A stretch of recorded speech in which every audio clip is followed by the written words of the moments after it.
Hello and welcome to Learn Data. It's great to have you on this channel. I'm Nilesh, and in this video we are going to take a detour and talk about Bayesian decision theory. And I'll split this video in I think 2 3 videos because the topics that we are going to cover are these to give you an intuition about what happens behind the scenes in linear discriminant analysis or quadratic discriminant analysis. So hopefully these series of videos will get you there when we do the actual implementation in scikit-learn in Python after those videos.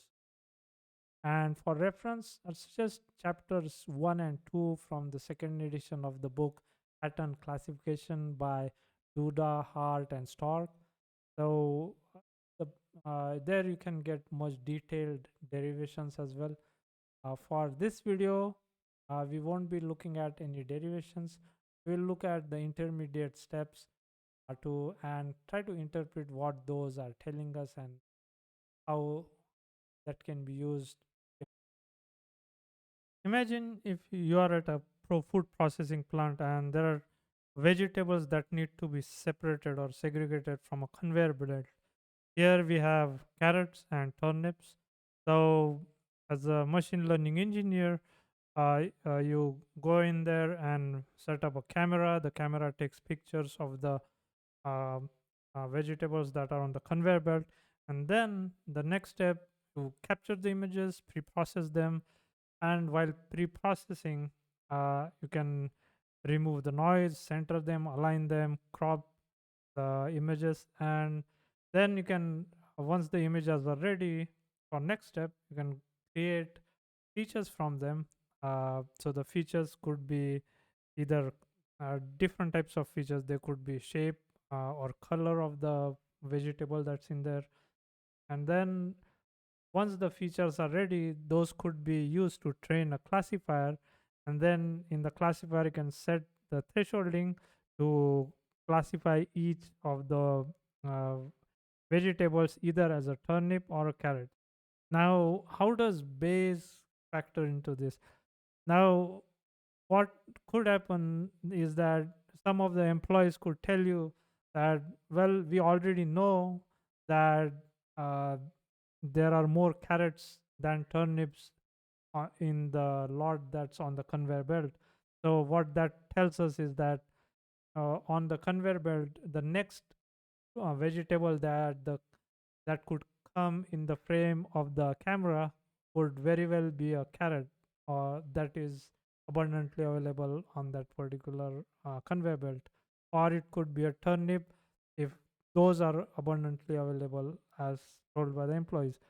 So that's just one example, and Bayes helps us to use this existing knowledge, which is called as prior knowledge, and put that into the classifier so that we get a better result for prediction. Not only that, but if you imagine the conveyor belt would be moving forward for hours together, and each time a picture is taken, the classifier can recognize the vegetable if it's a fruit, a vegetable if it's a carrot or a turnip, and it can keep that information in an array. So those could be used as a prior in prior information or prior knowledge when it tries to process the next image of the vegetables from the conveyor belt. So uh, what types of challenges you could face in doing this type of imaging? There's orientation of the vegetables. There could be different angles, color intensity, it could color variation of the vegetables themselves, the light intensity. So on in the factory floor, the illumination may not be the same from different sides, and then if shadows could be there, those could be from machine parts, or if there is an person standing near the belt, then there could be a shadow of that could affect the uh, capture the image that is captured by the camera. In addition, there could be other items such as electronic noise. There could be overlap between the vegetables themselves, and the sequence would be random. Um, so all these factors, there are a few more. There's variation in shape and size. There could be mix of other fruits. So there could be oranges or maybe apples, one or two oranges or apples. So the reason why I'm talking about this is your classifier has to be robust enough to deal with these situations and still output give a reasonable uh, classification if that particular vegetable is a carrot or turnip. So you could go a step further and say that now I have this model ready for carrots and turnip. Can I use that for, let's say, apples and oranges? So the processing of those first two vegetables is done. Now a new lot is poured into the hopper, and that starts flowing on the conveyor belt. And the same model, can it now detect carrots? Can it detect the apples and oranges? So is the code adaptable? And this could be done uh, if this could be done by using prior information that the model has learned or prior information that is available for the new fruits, which is apple and oranges. So apples would be oranges would be orange in color, apples would be could be red, and so is it possible to use that information in the existing model such so that it starts to recognize these new set of items on the conveyor belt. And Bayes classification methods helps us do that. So how does one go about doing that? Let's say we have one feature, which is weight, and here this is just hand drawn, so it may not be exact. But on the left hand side we have the histogram for weight of carrots, and on the right hand side we have the histogram for the weight of turnips. And the in the middle, that could be the decision boundary. So everything to the left of that can be classified as carrot, and to the right of that line is classified as turnips.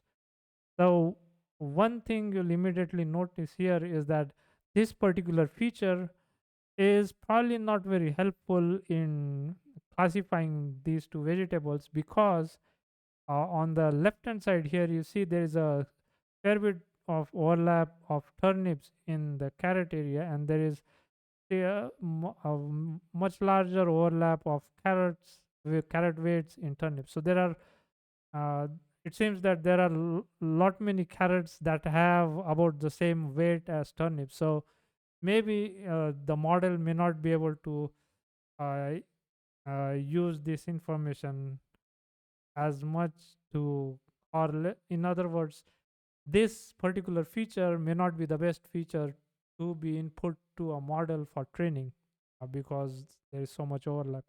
So we need to find another feature that could be helpful. And let's look at this plot on the right. Here we have turnips, now they are on the left side, and carrots are on the right side. And we could look at the color of the vegetables. And if you look at just the red channel, maybe the carrots have more signal on the right hand side, more signal on the red channel. And so these values could be higher values, maybe around near 255. And then the values for the red channel or the images of a turnip could be lower, because the turnips are most of them are, half of it is white in color, then there is some purple color in there. So the red the the proportion of red is much lesser, and therefore this would be a very helpful feature to be incorporated in the data set to train a model, because uh, uh, it would allow us to uh, classify if a vegetable is a turnip or a carrot. Now, another way we could look at classifying is we can look at the shape factor, so circularity. So carrots tend to be longer, and the turnips have a much circular shape. So if the shape if we plot the shape here along with the red color, so maybe now we have two features instead of one, and adding this the second feature could uh, help classify the vegetables better, rather than using just one feature. So now, in the food processing plant you have two features, and in addition to two features we could go ahead and continue this process of adding new features to our data set, so that the model learns better to classify the vegetables. And when we are training the model, this is a familiar plot that we have seen before, as the magenta dotted line shows that the model in this case fits too closely to the data points, and it weaves through the data in and out through the data points. So that example of overfitting, we certainly do not want the model to fit that closely to the data, because then it would be difficult to generalize, and the trained model may not fit well on a new unseen data set. So we could this would be a model that seems to be doing a better job at classifying both turnips and carrots, and it also does not seem to overfit. So that would be a model that will generalize better when we are trying to classify the vegetables in this case. So how then the Bayes classification method come into picture? So before we look into that, let me just mention what is probability mass function and what is probability density function, because we'll be using this a lot in coming slides. So probability density function is as shown here on the left hand side. When we are talking about density function, we are talking about uh, uh, numbers that are not discrete. So we are talking about quantities that are not discrete. So let's say if we are looking at the weight of carrot, so the weight of carrot could be 100.001 gram or 100.0012 grams and so on. So you can keep on adding floats. So that would be uh, an example of feature that could be represented by a probability density function. So here if we look on the x-axis, we have the weight of carrots, and y-axis we have the probability density. So now if we ask a question, uh, what is the probability that a carrot weighs between 125 and 250 grams? So to get that, what we want to do then is get the uh, shaded area that's between those two points on the x-axis, and so that would be the probability from a probability density. And just a pointer that the area under this curve equals 1.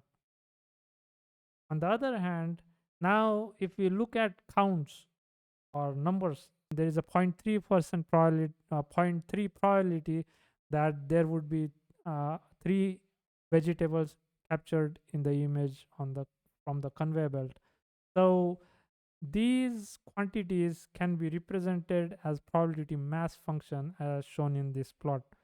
So for 0, it is 0.001, and then we plot these values. So for this, in this case, we can directly read from the histogram. So we can say, for what is the probability that there are an image would have 2 vegetables. So we can look up, and that's 0.25.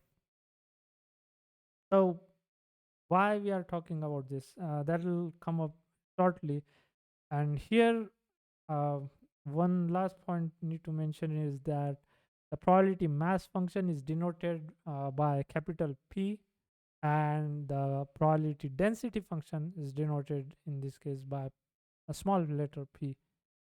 So if you remember from one of the previous videos, this is the formula for Bayes theorem, and what we have is the posterior probability of a class Wj given the data x is equal to this term in the numerator versus and this in denominator. So numerator we have a product of the likelihood, so probability of the data x given the class wj, and the prior probability of it being a class, so it could be any class 1 2 3.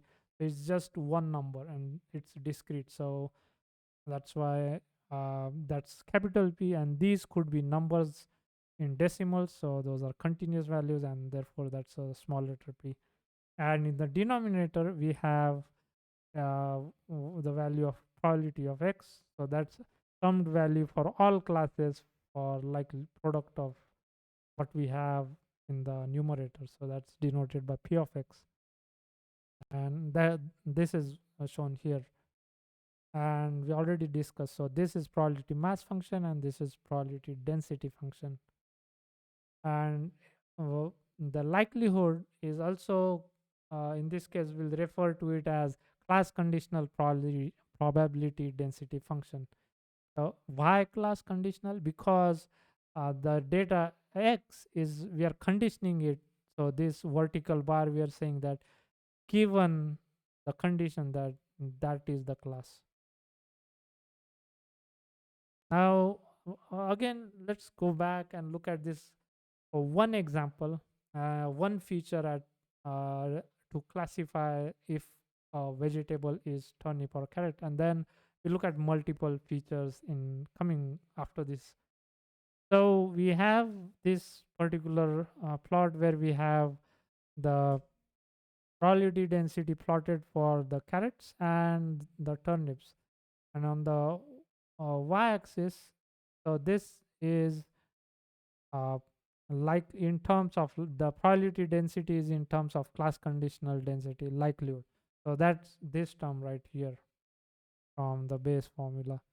And now in this case one thing we can note is that there is overlap of these two curves at some points, so here they intersect, so the probability would be same for both of these vegetables, other than that they are different. Now if we look at the posterior probability, which is denoted here by capital P, and that is denoted in this particular formula, which is this particular part, posterior probability. Again we have the weight in grams on the x-axis. Now in this particular, when we look at this posterior probability, we can see that if we pick a point magenta dot on this particular curve for turnip, then the probability that that data point can be classified as a turnip is 0.75. At the same time, there is a 0.25 probability that it could have been classified as a carrot. So if we add these two numbers, those add up to a total probability of 1. Now that's how the decision rules come into picture. So let's say based on what we just saw, if we decide to now in this case, because the probability posterior probability for a the class turnip is more, it's higher, it's 0.75 than the probability for carrot, which is just 0.25, then we can go ahead and classify this data point as a this vegetable as a turnip and not a carrot. That was it for this video. We'll continue this discussion in the next video. Until then, please like, share and subscribe. I hope to see you all in next video. Thank you.